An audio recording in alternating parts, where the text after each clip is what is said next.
Mars, I wanted to ask you. I mean, what do you value more? Do you value floor raising more? Or do you value ceiling raising more? And before you answer that, when I think about a guy in SGA who can take a 50-win team to a 70-win team, as opposed to Cade, who could take, I don't know, let's say a 28-win team to a 50-win team, what would you value more? I think Shea can do both. I just want to put that out there. Hmm.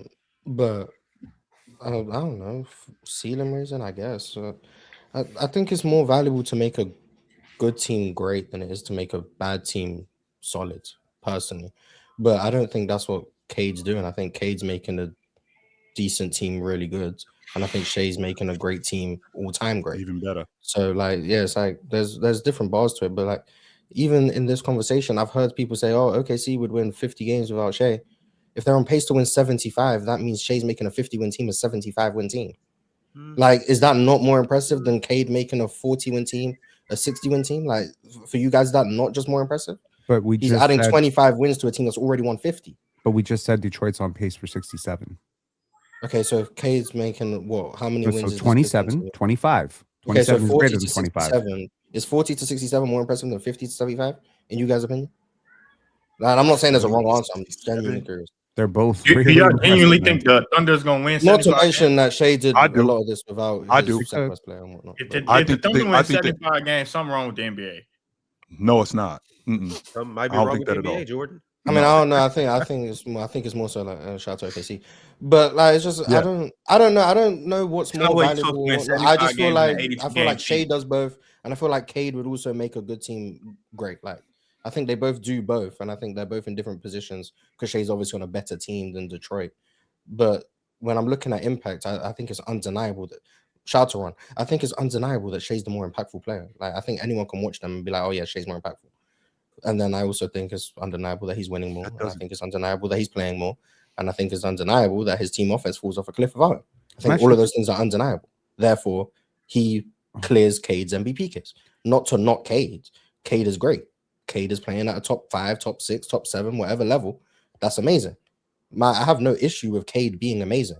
I have an issue with whatever reason we decide to try and make everything a conversation when some things the answer is obvious.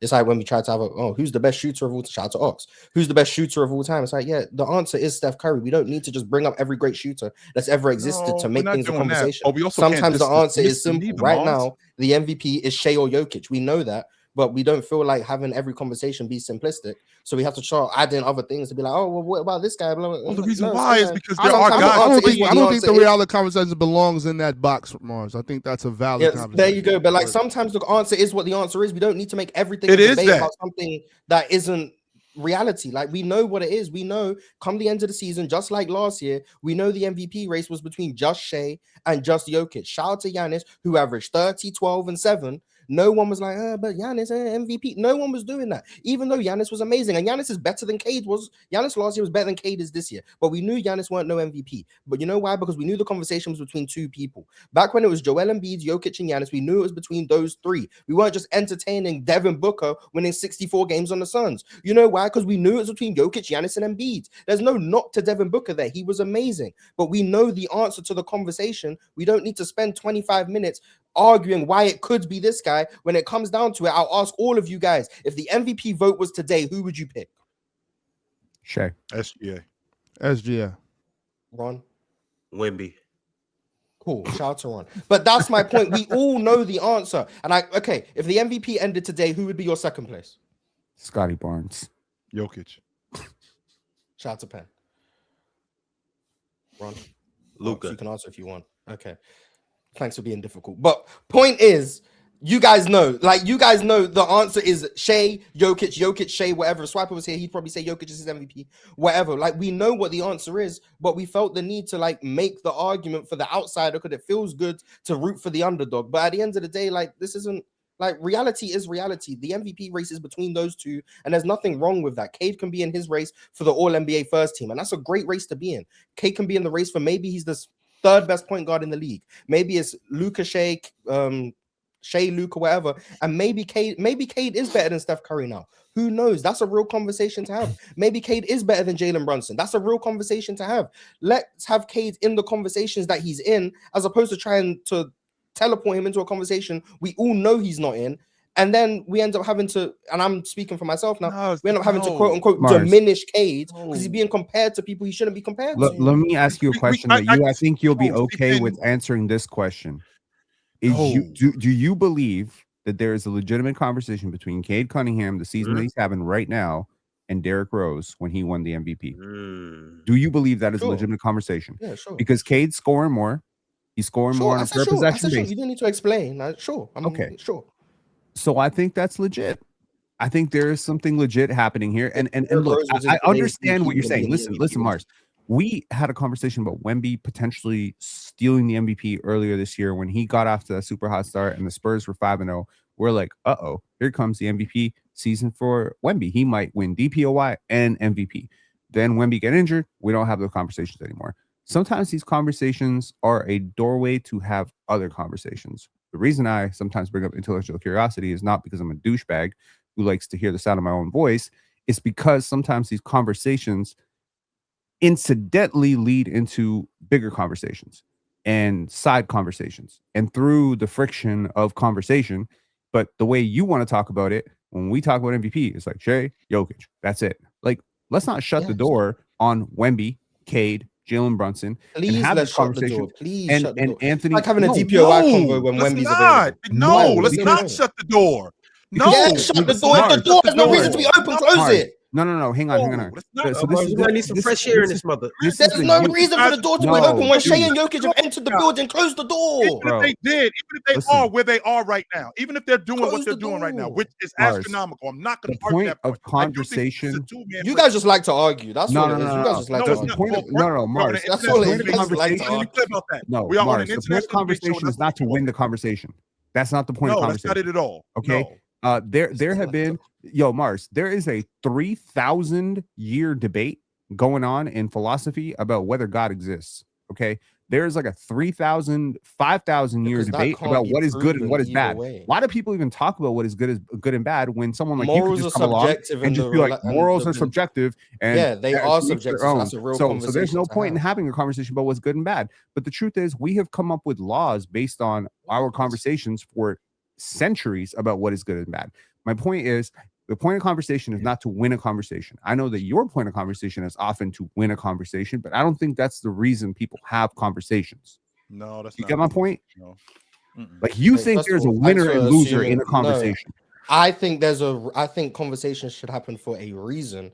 And I think trying to insert something into a conversation when, like I said, we all know Cade is not going to be close to the MVP unless something catastrophic happens in regards to injury to Shai and or Jokic. But I feel like we are wasting my time, our time, do that though, Mars. That's what a debating Cade for MVP when none of us are going to pick Cade for MVP. It's not about debating him. It's not about stop, Ron, because it's not about debating Cade for MVP, Mars. It's about him entering the conversation and acknowledging him playing at an MVP level. What you want to do when you do that. Not what you want to do. What it insinuates to me is that you're dismissing everything that he's doing because this is only a two-man race. In regards to the MVP award, yes, I'm dismissing which it is. It's only a two-man race right now. I'm not going to argue that point, but I can acknowledge. I'm not going to argue that point, but I can acknowledge that Cade Cunningham is playing at an MVP level right now. Cade Cunningham is elevating his team as an MVP does in the NBA. Cade Cunningham has been one of those players this season. I can acknowledge that. Just like I can acknowledge that Shai is doing it. Even though Shai doing it better, even though Joker is doing it better, even though guys in the past have done it better, I can still acknowledge that. And what you're doing is dismissing him of that. That's what you're doing. Yo, and I do want to expand on what Penn's saying.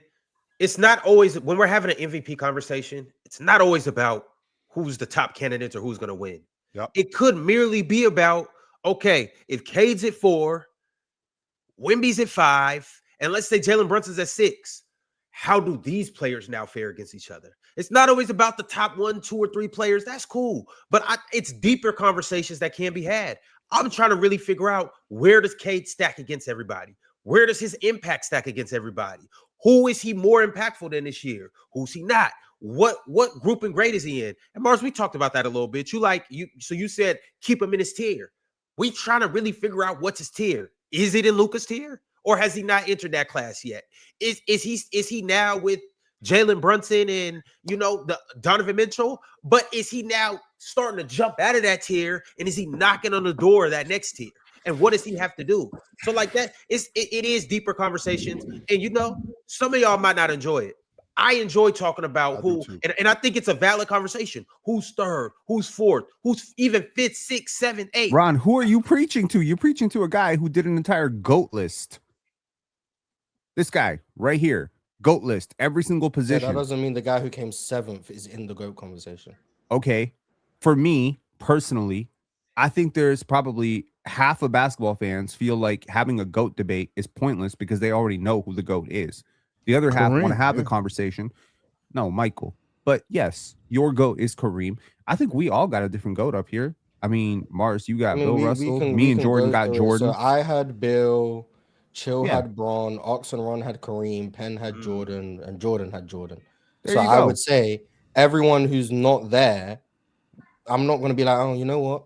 Steph's in the GOAT conversation when no one had him close to being the GOAT, even though he came onto the combined top 10. But do you know how many people don't even these have words Bill have Russell meaning? top MVP, 10? Yeah, cool. But at least some people have him number 1. That's the point. Some people have Bill Russell number 1. So at least there's people who actually believe he is the GOAT. Some people have Shai as the MVP. Some people have Jokic as the MVP.